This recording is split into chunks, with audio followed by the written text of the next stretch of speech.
말라기 3장 16절에서 18절까지 말씀입니다.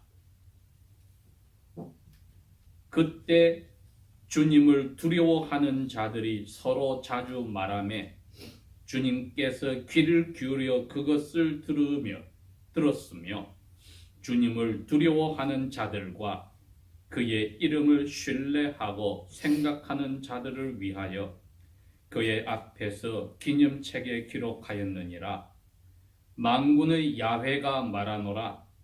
내가 나의 보석들을 만드는 그날에 그들은 나의 것이 될 것이요 사람이 자기를 섬기는 자기 자신의 아들을 아끼는 것 같이 내가 그들을 아끼리라. 그때에 너희가 돌아와서 의로운 자와 사악한 자 사이와 하나님을 섬기는 자와 그를 섬기지 아니하는 자 사이를 분별하리라. 아멘.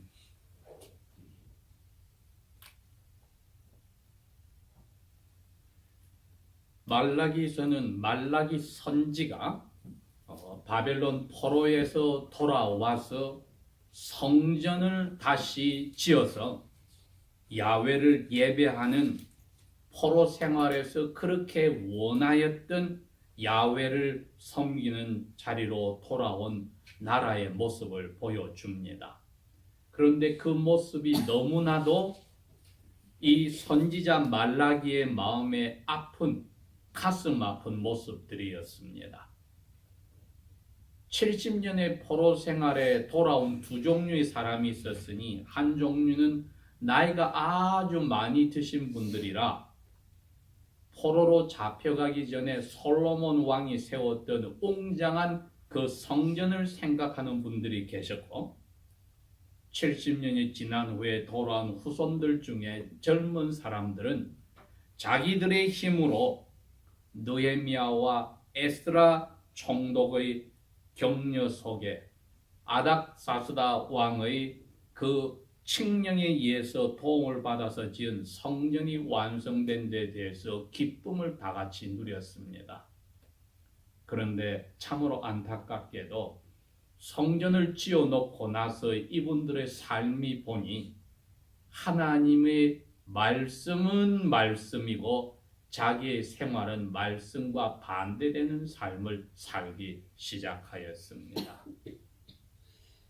그랬기에 말라기 선지나 그 앞에 있는 스가랴 선지나 학개 선지를 통하여서 야훼께서는 포로 생활 후에 다시 나 야훼를 마음껏 자유롭게 섬길 수 있도록 내가 외국의 그 폭군의 마음까지 바꿔서 포로에서 돌아오게 하였고 내 이름을 두겠다는 예루살렘 성벽을 다시 쌓게 하고 성전까지 지어 주었음에도 불구하고 너희들이 그 감격이 사라진 지 오래되었구나.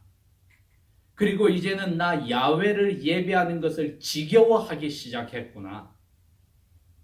그리고 너희들의 이 도덕적인 타락상이 도저히 내가 너희들의 희생 제사를 더 이상 받을 수가 없겠다. 그리고 너희들의 그 악한 말들을 내 앞에서 버젓이 하는 것을 볼 때에 내가 더 이상 감당을 못하겠다 하는 포기하는 그 대부분의 포로에서 돌아온 사람들의 극악무도한 삶을 야훼께서 이제 심판의 대상으로 삼으시는 내용들이 1장에서 3장까지 나와 있습니다. 그렇게 하시고는 16절에 가서는 그 소수의 무리가 있으니까 그들에게 내가 희망을 이야기하겠다고 말씀하신 겁니다. 그런데 구약의 역사가 적어도 4,000년 이상의 역사에서 이스라엘 나라가 생기기 전에도 하나님은 그런 두 부류의 사람이 있는 것을 이야기해 주셨습니다. 세상의 인구가 인류 학자들의 계산에 노아 홍수 시대에 약 8억 정도가 되었다고 하는데 그 가운데 8명만 남겨주셨습니다. 나머지는 다 하나님의 저주 아래 홍수에 쓸려서 죽게 되었습니다. 그 다음에 아브라함 시대에 홍수 후에 근 2000년이 가까이 되어서 아브라함 시대에 와서도 아브라함의 조카 롯이 소돔성에 들어가서 살아서 소돔과 고모라 나머지 3개 도시 전체 5개 도시를 하늘에서 하나님이 불과 유황을 보내어서 재로 확 바꿔서 태울 때에도 그 거민들을 다 죽이면서도 롯과 그의 두 딸들은 건져 주셨습니다. 이건 이 세상이 에덴 동산에서 아담과 그의 아내가 쫓겨난 이후로는 하나님의 허락하에 사탄의 지배를 받도록 잠시 동안 기간을 두신 것 때문에 일어난 일들입니다.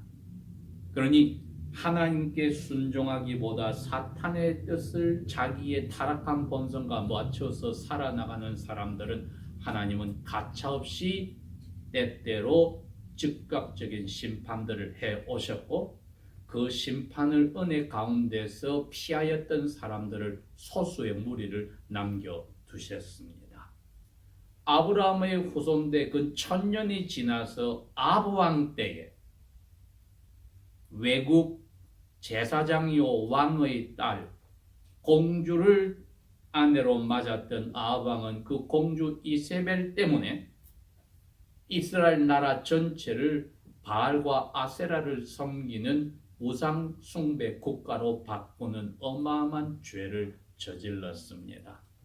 인구 200만 가까이 되는 그 백성 가운데 하나님은 야훼를 섬기는 7,000명을 남겨두셨다고 했습니다.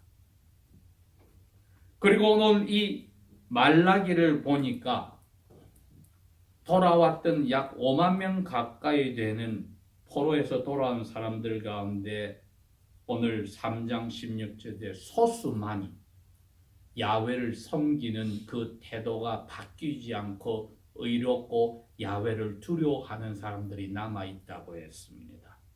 그런데 여러분, 그렇게 하고 400년이 지나서 예수님이 태어나시고 예수님이 하늘로 가시고 예루살렘에서부터 신약 교회가 시작이 되었는데 로마서 11장에 가니까 사도 바울이 똑같은 이야기를 합니다. 말세에 하나님이 소수에 남겨놓은 자가 있다고 하십니다. 그건 살아계실 때 예수님이 하신 말을 메아리 치는 것과 같습니다. 왜? 마태복음 7장에 그렇게 이야기하셨으니까요. 좁은 문으로 가라.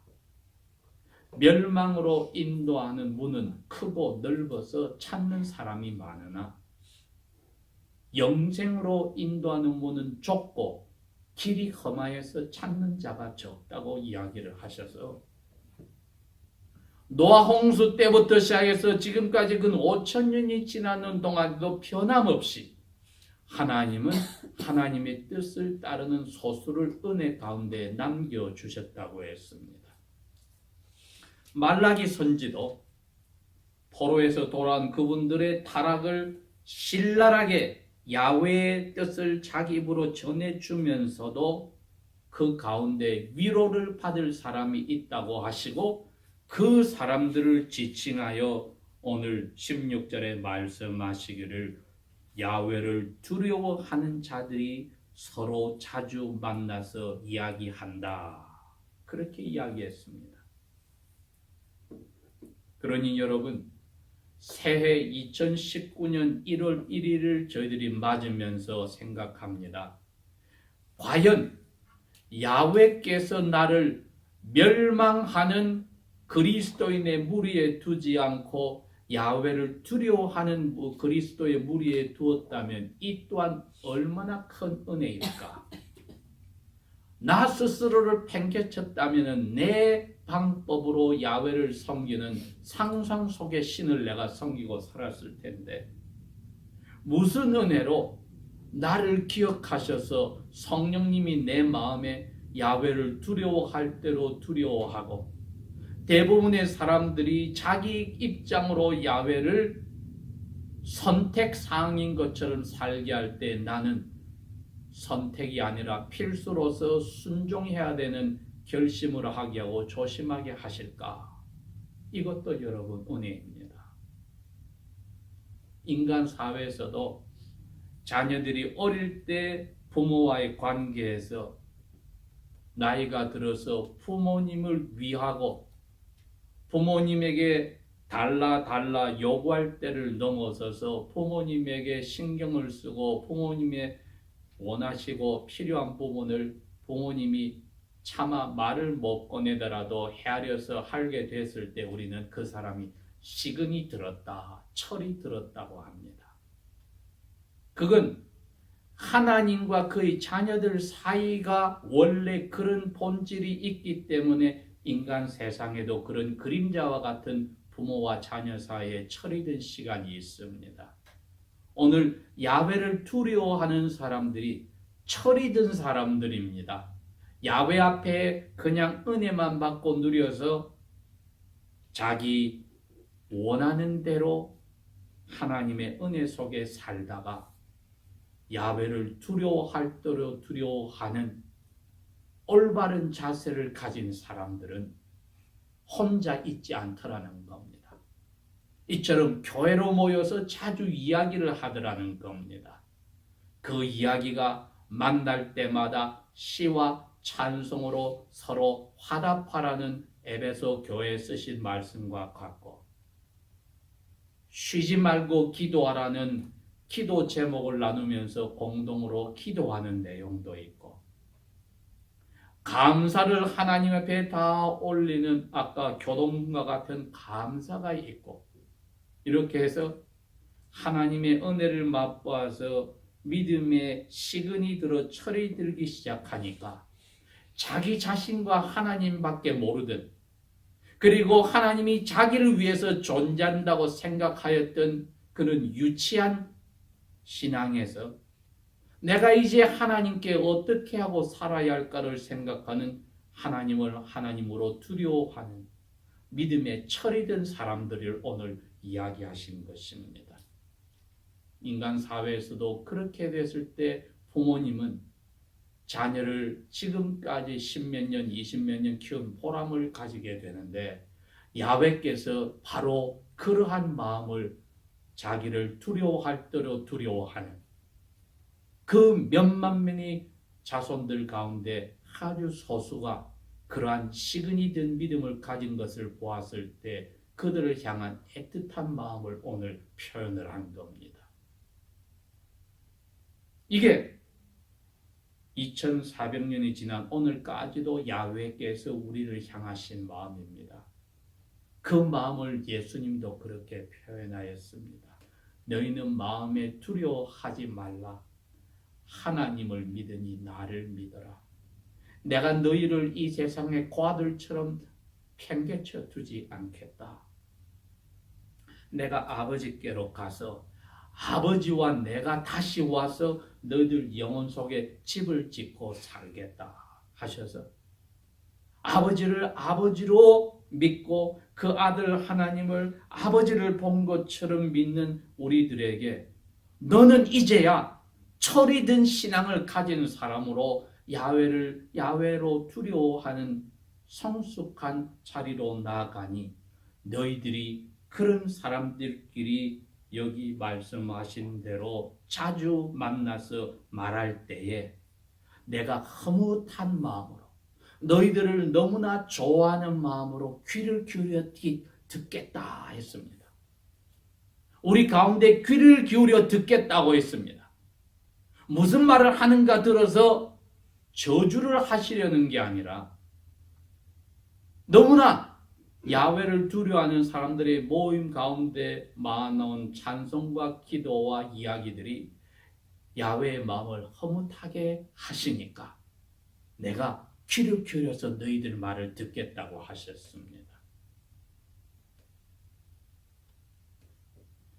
그래서 야훼를 두려워하는 자들과 그의 이름을 믿고 생각하는 자들을 위하여 내 앞에 기념책을 가지고 너희들의 이름을 다 내가 적어 놓았느니라. 이건 여러분 갑자기 심판날에 대한 것을 이야기를 해주시는 겁니다. 너희들은 그 심판에서 심판을 피해가는 사람들로 내가 적어놓은 영원히 사는 생명책의 이름들이 기록된 바로 그 소수의 내 마음을 허무하게 하는 철이 든 나의 아들, 딸들이야. 지금 그 이야기 하시는 겁니다. 17절에 만군의 주가 말하노라. 내가 내 보석들을 만드는 그날에 저희로 말하기를 너희들은 나의 보석이라고 이야기를 하십니다. 우리가 보석을 가지고 있을 때 사람들한테 나타내고 싶어하니 팔찌를 하고 목걸이를 하고 귀걸이를 하고 손에 끼기도 하고 하는 겁니다. 또 상징적으로 보석과 같은 것이 있다면 우리의 가족이나 아내나 남편이 있다면 사람들에게 그걸 나는 이런 보석과 같은 사람을 하나님께 선물 받았다고 자랑하고 싶어 합니다. 또 그런 아들, 딸이 태어났을 때 그걸 사람들에게 자랑하고 싶어 합니다. 아버지께서 우리를 향하여 그런 마음을 가지셨다는 겁니다. 이게 심판날에 우리에게는 너 나를 믿었지만 이런 나쁜 일을 하였지 꽁 하고 때리는 게 아니라 너 이름을 내가 적어두었어 영원 전부터. 그런데 너 시간이 들어서 보니까 너희들끼리 그 믿음을 지키려고 같이 모여서 찬송하고 감사하고 기도하더군. 그때 내가 다 듣고 있었어. 그게 내 마음에는 너희들이 보석이야. 그런데 이 보석이 저절로 만들어집니까?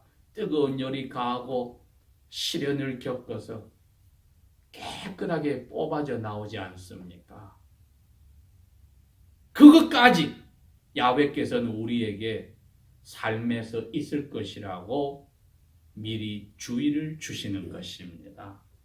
그들은 나의 것이 될 것이요. 사람이 자기를 섬기는 자기 아들을 얼마나 좋아하고 기뻐하고 아끼는 것 같이 내가 그들을 철이 들어서 나를 두려워하고 나를 신뢰하고 내 말을 믿어주는 그 귀여운 아이들을 보석처럼 내가 챙길 뿐 아니고 시련 속에 지나가게 하지만 내가 아낄 거야. 걔들에게는 유황의 불호수가 그 삼키는 두려움이 없어. 나의 보석이야. 오늘 제가 제목을 뭐라 달았습니까? 야훼 하나님 앞에서 항상 사는 자세가 무엇일까? 두려워하면서도 하나님의 이름을 부를 때 무조건 믿어주고 하나님이 어떤 분인지를 생각해보는 사람들. 우리의 삶에서 우리가 이 말을 꺼낼 때, 이 행동을 할 때에, 이런 사람을 만나고 사귈 때에, 이런 공부를 하고 이런 도시로 이런 곳으로 거주지를 옮기고 이런 직장을 가지고 이런 자녀들을 산모받았을 때 어떻게 키우고 모든 것들이 다 야훼를 내가 생각하면서 이 아버지께서 나를 향하시고 나에게 선물로 주신 이 관계, 이 사람들을 향하신 뜻이 무엇일까를 생각해보는 이게 사는 자세입니다. 그럼 이사도 함부로 되지도 않고 교육도 함부로 할 수 없고 내 현재와 장래 계획을 내 마음대로 짤 수 없고 아버지의 뜻에 내 뜻을 맞추는 일이 있게 될 것입니다. 사악한 자들은 내 뜻을 세워놓고 아버지 보고 내 뜻에 맞추라고 때를 쓰는 것이 사악한 자들이었습니다. 그게 15절 앞까지 있었던 사람들이었습니다. 그들이 야훼를 안 믿고 신앙생활을 안 해서가 아니라 태도가 엉덩이에 뿔난 것과 같은 야훼에게 배반을 하고 야훼를 끝까지 이용해 먹고 괄시하면서도 자기 도움이 되는 사람, 신으로 남으라고 하는 야훼를 모욕하는 사람, 그 신앙인들에게 경고를 하시고 나서 16절에 그때에 다른 부류, 이 소수의 나의 은혜로 신앙을 간직한 사람들은 나는 이렇게 좋아해. 그러니 너희들의 자세는 나를 두려워할 때라는 두려워하는 마음도 있어야 돼. 그냥 아빠로 끝나서는 안 돼. 아버지라고 하는 두려움도 있어야 해. 그러면서도 아버지라고 부르는 순간에 아빠라고 부르는 순간에는 첨벙 뛰어드는 내가 지붕에서 사다리가 없어서 아빠 부를 때 아빠가 밑에서 손 벌리고 뛰어내려 할 때 아빠 믿고 뛰어내리는 그러한 신뢰하는 마음이 있어야 해. 내 눈에 다 보이고 확실할 때 뛰어내리면 그거는 아빠를 믿는 게 아니라 너 눈에 보이는 과학을 믿는 거야. 그거는 하나님 아빠를 믿는 게 아니야. 야훼께서 그래서 나를 신뢰하는 사람이라고 할 때는 사는 자세가 눈에 보이고 손에 쥐어주셔야 믿겠습니다는 나를 믿는 게 아니고 너 경험과 과학을 믿는 거라고 말씀하시는 겁니다. 야훼 앞에서 우리가 2019년 살아갈 때에는 우리를 보석처럼 아끼시고 단련도 시련을 통해서 주시면서도 나의 것이라고 고백을 하시는, 사람이 자기를 섬기고 자기 자신을 챙겨주는 아들을 아끼는 것 같이 내가 너희들을 그렇게 아껴줄 거야. 심판날에는 의로운 자, 사악한 자가 딱 갈릴 때 너희들은 단단히 나의 아낌을 받은 사랑하는 아들, 딸이 무엇인지 그것을 뼈저리게 맛보게 될 거야. 그러니 현재 우리의 삶과 심판날까지를 양쪽을 다 말라기 선지를 통해서 돌아온 그 많은 예루살렘 거민들 가운데 야훼를 참으로 신뢰하고 소수가 모인 그 사람은 눈을 들어 이웃을 돌아보고 형제 친척을 돌아보아도 다 야훼를 이용하는 불신자도도 못한 타락한 유대인들 속에서 실망하고 포기하지 않고 그분들끼리 모이는 이 모습 야훼께서 은혜로 남겨두셨다. 우리가 그 무리에 있다면 어떠한 삶을 살아야 할까를 오늘 설명하셨습니다. 우리가 야훼를 두려워하고도 첨벙 뛰어내리는 믿음을 신뢰를 하고 야훼의 뜻이 우리를 향해서, 나를 향해서, 나의 가족을 향해서 어떠한지 말씀을 통해서 곰곰이 생각해서 그것을 알았을 때 순종하려는 그러한 마음으로 나아가면은 혼자는 독불 장군으로는 내 믿음을 지키기 어렵다는 것을 고백하는 겸손과 지혜가 있어서 야훼께서 말씀하신 대로 두려워하는 자들이 서로 자주 만나서 말할 때 내가 귀를 기울인다고 하니 저희들이 이러한 모임 자체도 야훼께서 얼마나 귀중히 여기시는지를 오늘 다시 한번 마음에 새기면서 어떻게 살아야 하는 자세가 개인으로서 또 모임의 교회로서를 야훼께서 예수님 오시기 전에 깜깜한 흑암의 이스라엘 사람들 가운데 빛으로 비춰주셨습니다. 오늘날도 저희들이 위선자의 삶으로 빠져나가지 않고 고백과 삶이 사람들이 있을 때 없을 때의 삶이 겉과 속이 같도록 하나님 앞에 자기 자신을 말씀으로 날마다 성찰할 때 야훼를 두려워하며 또 그 사람들이 모여서 마음을 열어서 진심으로 이야기를 하고 감사하고 송축하고 기도하며 모두가 야훼를 첨벙 뛰어내려서 믿어주는 믿음을 소유하고 야훼의 뜻을 찾고 이야기를 나누고 격려하는 보석으로 아끼는 야훼의 사랑받는 저희들이 되어야 하겠습니다. 기도하겠습니다. 아버지 하나님, 예수님께서 가르치신 것이 아버지의 뜻이라 하셨으니 이제는 우리 뜻에 아버지의 뜻을 맞추려고 하는 억지 기도가 되지 않고 아버지의 뜻을 알았을 때 우리의 뜻을 꺾어서 아버지의 뜻에 따라가는 순종과 겸손과 지혜의 영이 저희들을 사로잡게 하여 주십시오.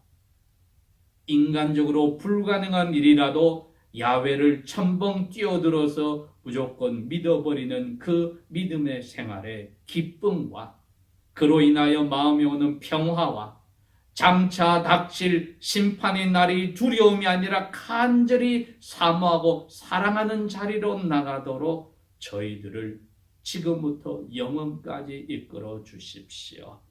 예수님 이름으로 감사 기도합니다. 아멘.